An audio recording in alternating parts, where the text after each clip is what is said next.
شہریار جوانی کی دہلیز پر تھا اور اپنے اندر کی تبدیلی کو سمجھ نہیں پا رہا تھا۔ جب کنیز اس کے پاس آئی، شہریار بھائی یہ سوال سمجھا دیں۔ کنیز 12 سال کی تھی۔ شہریار سبق سمجھاتے، پتہ نہیں کیوں کبھی اس کی کمر کو چھوتا تو کبھی پیٹ، تو کبھی اس کے سینے کو ٹچ کرتا۔ اسے مزہ آ رہا تھا۔ اس کا ہاتھ کنیز کے نیچے جانے ہی لگا تھا جب اکرام حسن اندر آتے اسے مارنے لگے۔ تایا ابو، آپ شہریار بھائی کو کیوں مار رہے ہیں؟ اکرام حسن نے کنیز کی حفاظت کے لیے شہریار سے اس کا نکاح کر دیا اور اسے باہر ملک بھیج دیا گیا۔ سالوں بعد شہریار واپس آیا تو ایک جوان خوبصورت بھرے جسم کی لڑکی کو دیکھ کر ٹھٹکا۔ کنیز اپنی ہی دھن میں بھاگتی چلی جا رہی تھی۔ اس کا سر کسی بھاری چیز کے ساتھ جا کر ٹکرایا۔ ہائے میرے اللہ، یہ دیوار یہاں پر کس نے کھڑی کر دی؟ وہ درد سے کراتے ہوئے بولی۔ شہریار جو کہ اس حسینہ کو دیکھ کر پوری طرح سے ٹھٹکا تھا، اس کی اگلی بات سن کر آگ بگولا ہو گیا۔ لڑکی، زبان سنبھال کر بات کرو۔ انجان مردانہ آواز سن کر کنیز نے فوراً سے اپنا چہرہ اٹھایا اور اپنی موٹی موٹی آنکھیں پھیلا کر سامنے کھڑے اس 6 فٹ کے لمبو کو گھورنے لگی، جو بلا شبہ صدا کا ہینڈسم تھا۔ نیوی بلیو شرٹ کے ساتھ وائٹ کلر کی پینٹ میں وہ غضب ٹھا رہا تھا، لیکن فی الحال کنیز اس پر نظر کرم کرنے کے موڈ میں ہرگز نہیں تھی۔ او ہیلو مسٹر، ایک تو چوری اور اوپر سے سینہ سوری۔ وہ کمر پر ہاتھ رکھ کر لڑاکا عورتوں کی طرح باقاعدہ اس سے لڑنے کے لیے تیار کھڑی تھی۔ شاید اسے اندازہ نہیں تھا کہ سامنے کھڑے شخص کوئی اور نہیں بلکہ اس کا شوہر ہے۔ آپ کے بعد شہریار نے بھی اسے بتانے کا ارادہ ملتوی کر دیا اور بازو لپیٹ کر اسے کینہ توز نظروں سے گھورنے لگا۔ میڈم صاحبہ، آپ دیکھیے، اگر آپ کو اپنی خیریت مطلوب ہے تو ابھی اور اسی وقت مجھ سے بدتمیزی کی معافی مانگے۔ معافی مانگتی ہے میری جوتی۔ پہلے تو مجھے یہ بتاؤ کہ تم ہو کون اور یہاں پر کیا کر رہے ہو؟ کہیں تم چور وور تو نہیں؟ رات کے 11 بج رہے۔ وہ خود چپکے سے گھر کے اندر داخل ہو رہی تھی۔ آج اس کا اپنی فرینڈز کے ساتھ آؤٹنگ کا پلان تھا۔ رات کے 9 بجے ہی وہ گھر والوں سے چھپ کر خاموشی سے حویلی کے پچھلے حصے سے باہر نکل گئی تھی۔ ابھی بھی وہ چپکے سے دبے پاؤں ہی حویلی میں داخل ہو رہی تھی کہ اس فولادی چیز کے ساتھ جا ٹکرائی۔ کیا ہو رہا ہے یہاں پر؟ تم دونوں کیوں بچوں کی طرح لڑ رہے ہو؟ تائی جان ابھی تک جاگ رہی تھی۔ ان بیچاری کی تو ہمیشہ ہی ڈیوٹی لگی رہتی تھی۔ جب تک ان کا چھوٹا بیٹا فاروق گھر میں داخل نہیں ہوتا تھا تب تک ان کی جان پر ہی بنی رہتی تھی۔ ابھی وہ اسی کا انتظار ہی کر رہی تھی کہ کچن سے آنے والے شور کی آوازیں سن کر خود پر کنٹرول نہ رکھ پائیں اور دیکھنے کے لیے چلی آئیں۔ تائی جان، یہ آدمی زبردستی گھر میں داخل ہو گیا، مجھے تو یہ کوئی چور لگ رہا ہے۔ شہریار کے ماتھے پر پڑے بلوں میں مزید اضافہ ہو گیا۔ اس نے غصے سے دانت کچکچائے۔ بس نہیں چل رہا تھا کہ اس لڑکی کو اٹھا کر کسی ایسی جگہ پھینک دے جہاں سے اس کی واپسی ناممکن ہو جائے۔ ذرا بھی لحاظ نہیں ہے بدتمیز لڑکی کو۔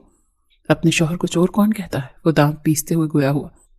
تائی جان کا منہ بھی حیرت سے کھلا کا کھلا رہ گیا۔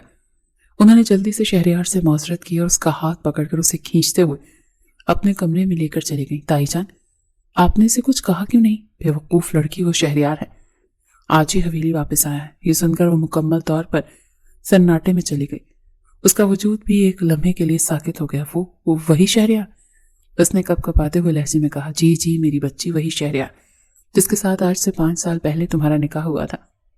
یہ سن کر اس نے بے ساختہ اپنی گردن جھکائی اور زبان دانتوں میں دبا لی۔ میں کچھ زیادہ تو نہیں بول گئی تائی جان؟ اس نے ہچکچاتے ہوئے سوال کیا۔ آپ زیادہ سے بھی زیادہ بول گئی ہیں۔ 1000 بار سمجھایا ہے میں نے تمہیں کہ ہر کسی کے ساتھ لڑنے مرنے کے لیے تیار نہ ہو جایا کرو، اور کوئی بھی بات کرنے سے پہلے ایک بار سوچ لیا کرو کہ اب تم کیا کہنے والی ہو۔ تائی جان، تو پھر میں کیا کروں؟ ظاہری سی بات ہے، تمہیں جا کر اس سے معافی مانگنی ہوگی۔ جانتی تو ہو اس کے مزاج کو۔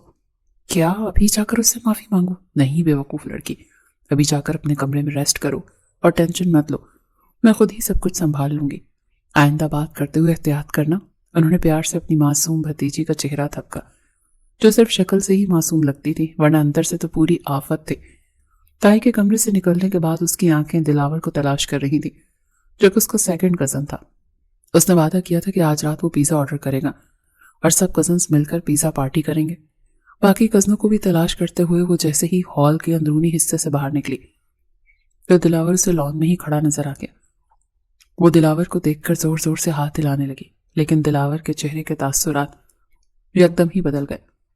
اس نے بے ساختہ نگاہیں اٹھائی اور بالکنی میں کھڑی شخصیت پر ایک نظر ڈالی، جہاں پر شہریار اپنی بھرپور وجاہت کے ساتھ کھڑا اس کو انتہائی غصیلی نظروں سے دیکھ رہا تھا۔ تم یہاں پر چھپ کر بیٹھے ہوئے ہو؟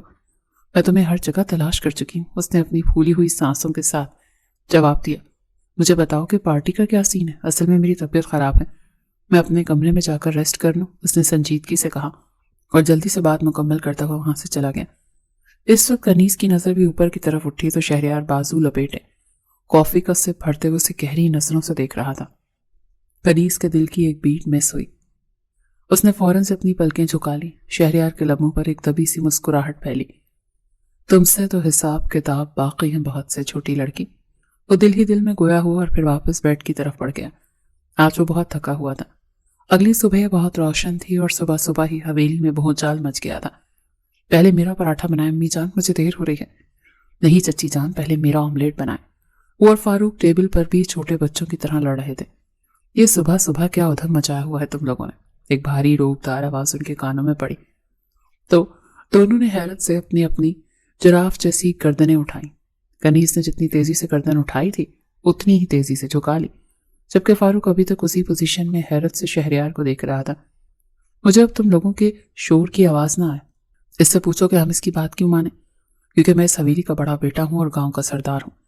شہریار ایک ایک لفظ کو چباتے ہوئے بولا۔ خوف کے مارے کنیز کا چہرہ فک ہو گیا۔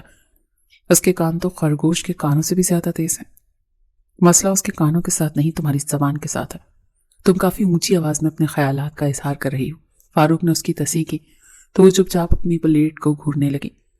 خاموش رہنا تو اس نے سیکھا ہی نہیں تھا۔ ویسے شہریار بھائی، ایک بات بتائیں، آپ اتنی جلدی واپس کیوں آ گئے؟ اچانک اس کی زبان میں کھجلی ہوئی۔ اپنے الفاظ پر غور کیے بغیر اب وہ سوالیہ انداز میں شہریار کی طرف دیکھ رہی تھی اور چیزیں نارملائز کرنے کی کوشش کر رہی تھی، لیکن اس کی کوششوں سے معاملات مزید خراب ہو رہے تھے۔ فاروق نے زور سے اس کے پاؤں پر پاؤں مارا۔ پاگل تو نہیں ہو گئی، سیاں کو بھیا بنا دیا؟ یہ سن کر اس کا چہرہ شرم کے مارے لال ہو گیا۔ شہریار کی حالت بھی اس سے مختلف نہیں تھی۔ باقی سب لوگ بھی اسے غصے سے گھور رہے تھے۔ اس کی اماں کا تو بس نہیں چل رہا تھا کہ وہ اپنی بیٹی کا دماغ نکال کر اس میں تھوڑی سی عقل ڈال کر دوبارہ سے اس کے سر میں فٹ کر دیں۔ ان کی بیٹی ہمیشہ انہیں ہر جگہ ہی ذلیل کرتی تھی۔ وہ میرے کہنے کا مطلب تھا شہریار جی، وہ امی مجھے بھوک نہیں ہے، میں چلتی ہوں۔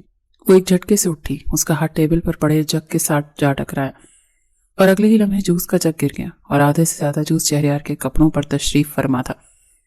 کنیز کو لگ رہا تھا وہ اگلی سانس نہیں لے پائے گی۔ اس کا وجود خوف سے کپ کپا رہا تھا۔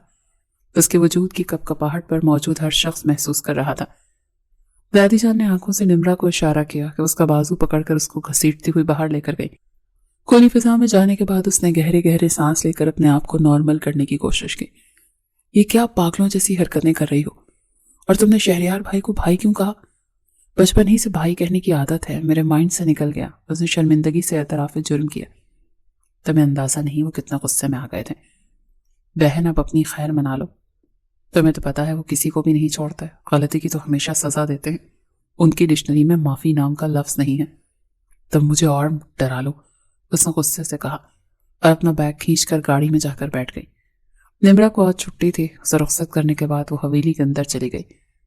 آج اس کا کالج میں بہت ہی بڑا ٹائم گزرا۔ حویلی سے اس کے پیرنٹس کو بلایا گیا اور جتنی ضلالت اس کی ایک دن میں ہوئی تھی اتنی ضلالت اس کی کبھی پوری زندگی میں نہیں ہوئی تھی۔ پرنسپل صاحبہ نے تو اس سے سارے بدلے لے لیے تھے اور اس کے ماں باپ کو صاف الفاظ میں کہا تھا کہ آپ کی بیٹی کو پڑھائی میں کوئی خاص انٹرسٹ نہیں ہے، یہ یہاں پر صرف اور صرف آوارہ گردی کرنے کے لیے آتی ہے۔ شروع سے لے کر اب تک اس نے ایک بھی دن سب کلاسز نہیں لی۔ اس کی اٹینڈنس 50% سے بھی کم ہے، ہم اسے ایگزامس میں نہیں بیٹھنے دے سکتے۔ آمنہ بیگم کا تو غصے کے مارے برا حال تھا۔ وہ جب بھی اپنی بیٹی سے اس کی اکیڈمک رپورٹ مانگتی تھی تو وہ اپنی کسی فرینڈس کی رپورٹس دے دیتی اور اوپر نام ایڈٹ کر دیتی، لیکن اس بار تو وہ یہ جگاڑ بھی نہ لگا سکی۔ اس بار تو کالج والوں نے ڈائریکٹ اس کے پیرنٹس سے رابطہ کیا تھا۔ حویلی میں آنے کے بعد انہوں نے اسے جی کھول کر باتیں سنائی اور پھر اس کے ساتھ ہی اسے سزا سنا دی گئی۔ شہریار نے اسے پڑھانے کا ذمہ لیا تھا۔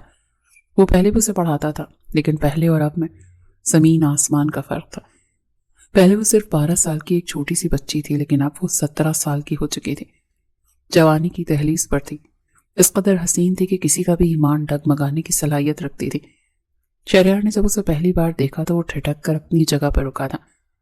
اس نے لندن میں تقریباً 5 سال گزارے تھے، لیکن ان 5 سالوں میں اس نے کبھی بھی اس قدر پاکیزہ اور معصوم حسن نہیں دیکھا، اور شاید یہی حسن تھا جو اسے واپس اپنے ملک میں کھینچ لایا تھا۔ رات 8 بجے وہ ڈرتے ڈرتے شہریار کے کمرے میں داخل ہوئی۔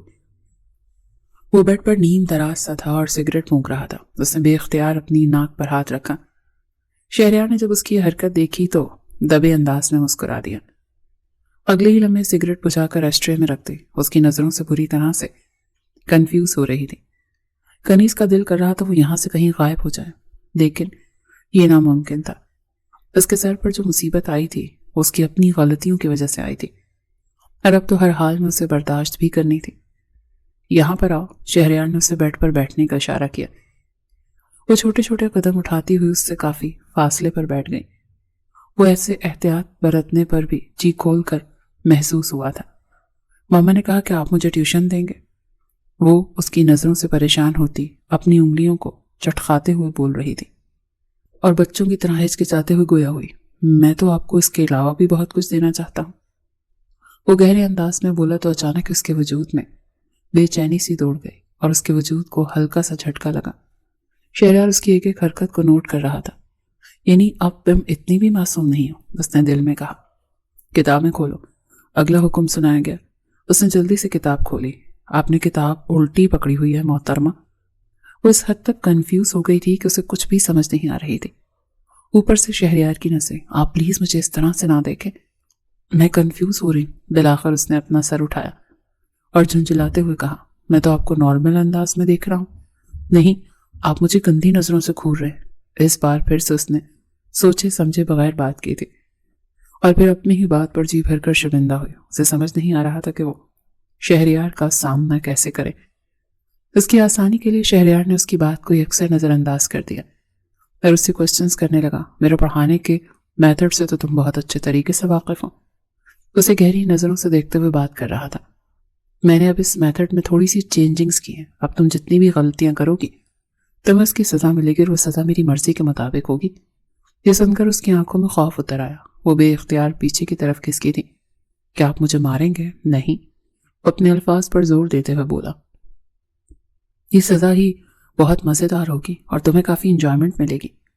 وہ کوئی چھوٹی بچی نہیں تھی جو اس کی باتوں کے مفہوم کو نہ سمجھ سکتی، اور شہریار بھی جانتا تھا کہ اسے کیسے ٹریک پر واپس لانا ہے۔ اس نے محترمہ کی رپورٹس دیکھی تھی، وہ ہر ٹیسٹ میں بری طرح سے فیل تھی، کسی میں بھی اس نے ایک نمبر بھی نہیں لیا تھا، ہر ٹیسٹ میں اس کے 0 مارکس تھے۔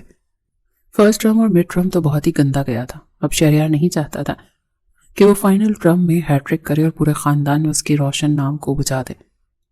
شہریار نے اسے چند کوسچنز دیے، وہ ان کو یوں دیکھ رہی تھی جیسے زندگی میں پہلی بار ان کا سامنا کر رہی، اور ایسا ہی ہوتا ہے جب آپ سال میں ایک بار بھی کتاب نہ کھول۔ مجھے کچھ سمجھ نہیں آ رہا، یہ کہہ کر اس نے پھوٹ پھوٹ کر رونا شروع کر دیا۔ شہریار اس افتتاح کے لیے ذہنی طور پر تیار نہیں تھا۔ اس چھوٹی سی لڑکی کے آنسو شہریار کو اپنے دل پر گرتے ہوئے محسوس ہو رہے تھے۔ ارے کیا ہوا ہے، اس طرح سے کیوں رو رہی ہوں؟ اس نے بے چینی دریافت کی۔ مجھے کچھ بھی سمجھ نہیں آ رہا، تو مجھے بتاؤ، میں ابھی تمہیں سمجھا دیتا ہوں، تم رونا بند کرو۔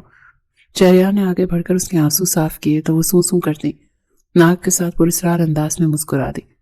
اس کی بدقسمتی کہ شہریار نے اس کی مسکراہٹ دیکھ لی، اور اس کے ساتھ ہی وہ سمجھ گیا کہ محترمہ کا اس کے ساتھ چالاکی کرنے کا ارادہ ہے۔ تقریباً 2 گھنٹے تک اسے پڑھاتا رہا، اور ایڈوانس میں ہی اس نے بتا دیا کہ 2 گھنٹوں کے بعد میں تم سے اپنے کچھ حساب کتاب برابر کرنے ہیں، خود کو ذہنی طور پر تیار کر لینا۔ وہ بیچاری پڑھائی کے دوران بھی اسی بارے میں ہی سوچتی رہی کہ نہ جانے کون سے حساب کتاب ہوں گے، پتہ نہیں وہ اس کو کس طرح کی سزا دے گا، کہیں ایسا تو نہ ہو پہلے کی طرح اسے پوری رات باہر کھڑا رکھیں۔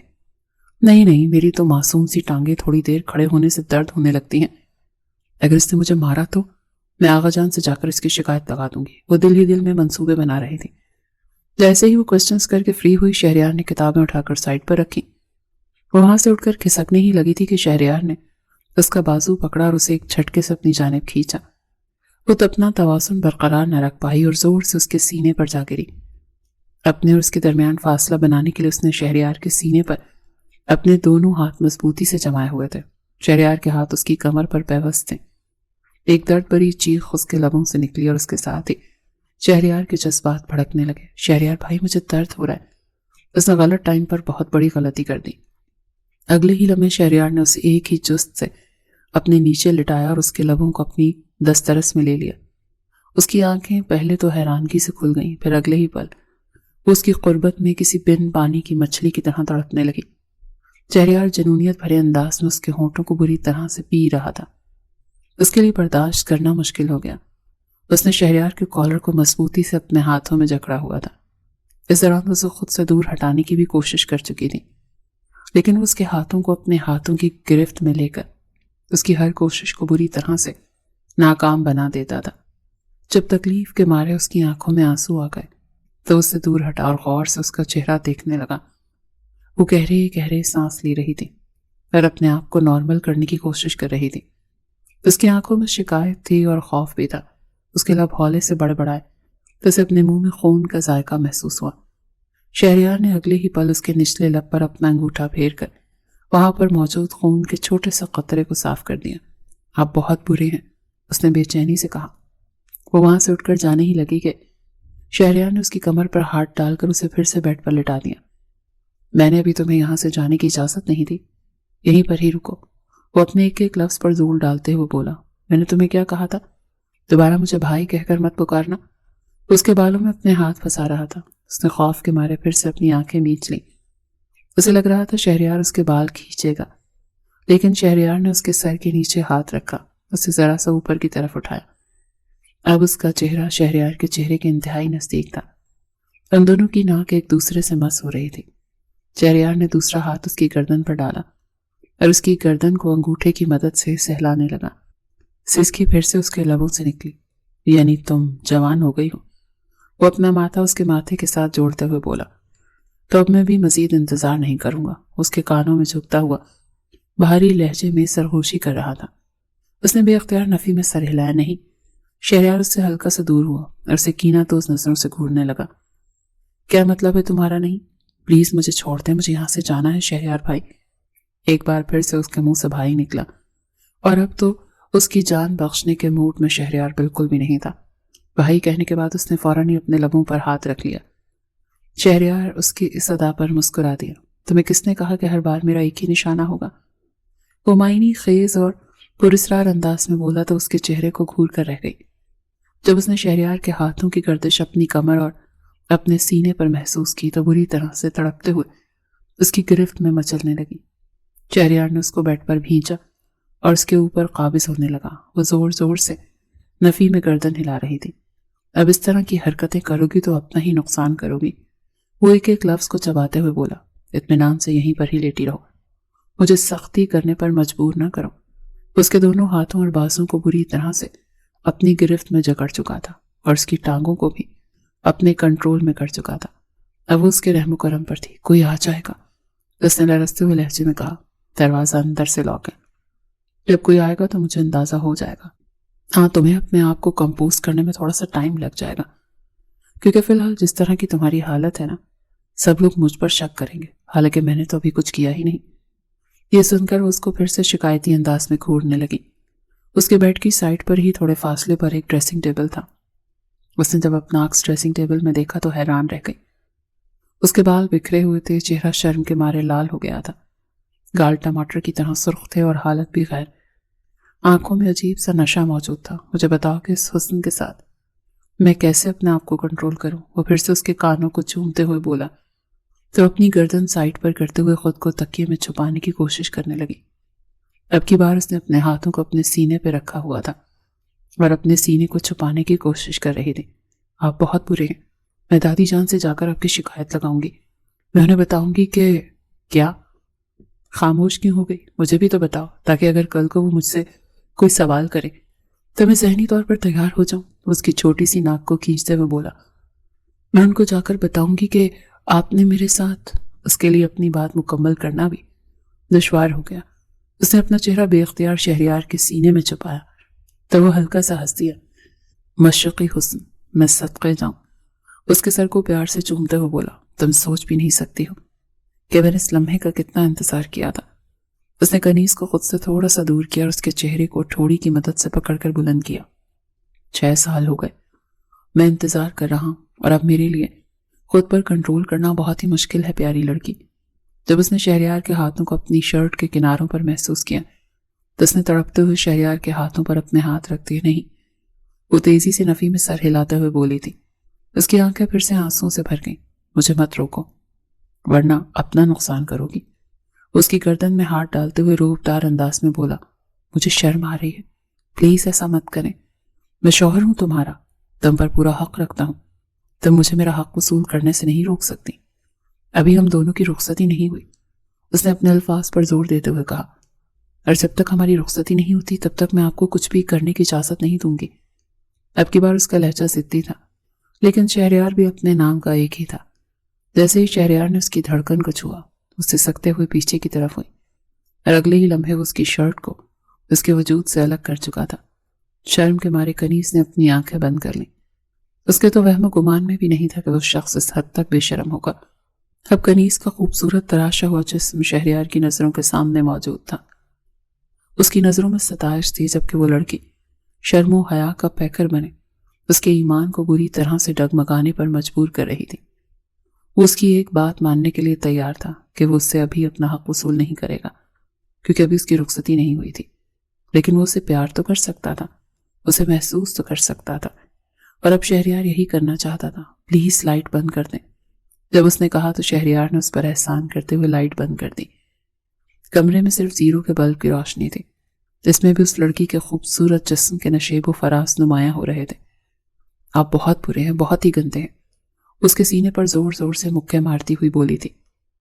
وہ خود پہلے تو خود پر کنٹرول کرنے کی بہت کوششیں کرتی رہی، لیکن اب اس کا کنٹرول بھی جواب دے گیا تھا۔ جوانی اپنے جوبن پر تھی اور جذبات بے قابو ہو رہے تھے، خون کی روانی بھی بہت زیادہ بڑھ گئی تھی۔ اگلے ہی لمحے اس نے شہریار کو حق کیا تو شہریار بھی اس کی بدلتی ہوئی حالت کو محسوس کر کے محفوظ ہوا۔ اس نے بھی محترمہ کو زور سے اپنے اندر بھیج لیا۔ ان دونوں کے جسموں کے ایک دوسرے کے ساتھ ٹچ ہو رہے تھے۔ پھر سے محترمہ کے لبوں سے سسکی نکلی تو شہریار اس کی گردن پر جھک گیا اور وہاں پر اپنی محبت کے نشان چھوڑنے لگا۔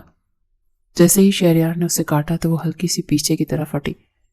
اس کی ناک شہریار کی ناک کے ساتھ جا کر ٹکرائی اور ذرا سی ٹچ ہوئی تو اس کے ہونٹ بھی ایک برقی لہر اس کے وجود میں دوڑ گئی۔ آپ مجھے درد کیوں دے رہے ہیں؟ اس نے خفگی بھرے انداز میں سوال کیا تھا۔ آپ نے کہا تھا آپ صرف پیار کریں گے، اب مجھے درد ہو رہا ہے۔ میڈم صاحبہ، غلطی ہو گئی، معذرت کرتا ہوں اور وعدہ کرتا ہوں کہ دوبارہ آپ کو شکایت کا موقع نہیں دوں گا۔ جہاں پر شہریار نے تھوڑا سا زور سے کاٹا تھا تب شہریار اس جگہ پر ہی ہلکا سا پیار کرنے لگا۔ وہ دیکھنا چاہتا تھا کہ محترمہ کس حد تک اپنے ہوش میں ہے، اور ابھی تک وہ کافی حد تک ہوش میں تھی۔ وہ تھوڑا سا ہی بہکی تھی، جبکہ شہریار چاہتا تھا کہ وہ مکمل طور پر اس کے پیار میں ڈوب جائے اور اپنے آپ کو شہریار کی دسترس میں دے دے۔ شدید ڈر کی وجہ سے وہ بار بار پیچھے ہٹ رہی تھی اور لمحات کی ڈور کو توڑنے کی کوشش کر رہی تھی۔ شہریار کی نظر اچانک ہی اس کے کاندھے پر موجود دل پر پڑی۔ پہلے شہریار نے اسے اپنے ہاتھوں سے سہلایا، اگلے ہی لمحے وہ اس دل کو چومنے لگا۔ اچانک کمرے کے دروازے پر دستک ہوئی۔ اس چھوٹی سی لڑکی کے وجود کو جھٹکا لگا تو شہریار نے فوراً سے اس کا سر اپنے سینے پہ رکھا اور اس کے بالوں میں انگلیاں چلانے لگا۔ اس کے کانوں میں سرخوشی کرتے ہوئے بولا، ریلیکس ہو جاؤ، ڈرنے کی ضرورت نہیں ہے، میں سب کچھ سنبھال لوں گا، تم یہیں پر ہی بیٹھو، کچھ بھی نہیں ہوگا۔ میں اپنی شرٹ پہن لیتی ہوں، اس کی ضرورت نہیں، یہیں پر ہی رہو۔ خبردار جو تم یہاں سے 1 انچ بھی لی، ورنہ مجھ سے برا کوئی نہیں ہوگا۔ کل بھی تم نے پڑھنے کے لیے میرے پاس ہی آنا ہے، اگر اب تم نے کوئی چالاکی کی تو کل سزا دوں گا۔ اسے آنکھیں دکھاتے ہوئے بولا۔ کنیز نے معصومیت سے ہاں میں گردن ہلا دی۔ شہریار صاحب نے سچا خاصا ٹف ٹائم دیا ہوا تھا۔ اب وہ کسی طرح سے یہاں سے فرار ہونا چاہتی تھی، کیونکہ اب اس کو اپنے آپ سے بھی ڈر لگنے لگا تھا۔ وہ جانتی تھی کہ اگر مزید تھوڑی دیر تک یہاں ٹھہری رہی تو ساری حدیں پار کر دے گی۔ بعد میں پچھتانے سے اچھا تھا کہ وہ ابھی ہی یہاں سے فرار ہو جاتی۔ شہریار نے جیسے ہی دروازہ کھولا تب تک وہ اپنی شرٹ پہن چکی تھی۔ دوپٹہ سر پر لپیٹے ہلکا سا اپنے چہرے کو چھپاتے وہ اس کے بازو کے نیچے سے نکلتی ہوئی تیزی سے باہر کی طرف بھاگی۔ اس کی سپیڈ پر اش اش کر اٹھا۔ یہ تائی جان جو کہ باہر کھانے کی ٹرے پکڑے کھڑی تھی، اس کو وہاں سے بھاگتا ہوا دیکھ کر حیران رہ گئی۔ اس کو کیا ہوا؟ اصل میں اس نے اپنی اسٹڈی کمپلیٹ کر لی تھی، میں نے اسے چھٹی دے دی۔ میں تم لوگوں کے لیے کھانا لائی تھی، چلو کوئی بات نہیں، تم کھا لو، وہ بعد میں کھا لے گی۔ جی ٹھیک ہے تائی جان۔ شہریار نے کھانے کی ٹرے لی اور بدمزہ ہو کر ٹیبل پر رکھ دی۔ تم آخر کب تک مجھ سے بھاگو گی؟ ایک نہ ایک دن تو تمہیں میرے ہی پاس آنا پڑے گا، اور پھر اس دن میں تم سے سارے حساب کتاب برابر کروں گا۔ آج جو تم نے غلطی کی ہے تمہیں اس کا بھی حساب دینا ہوگا۔ اس کے جذبات پھر سے بری طرح دھڑک رہے تھے، لیکن وہ محترمہ فرار ہو چکی تھی۔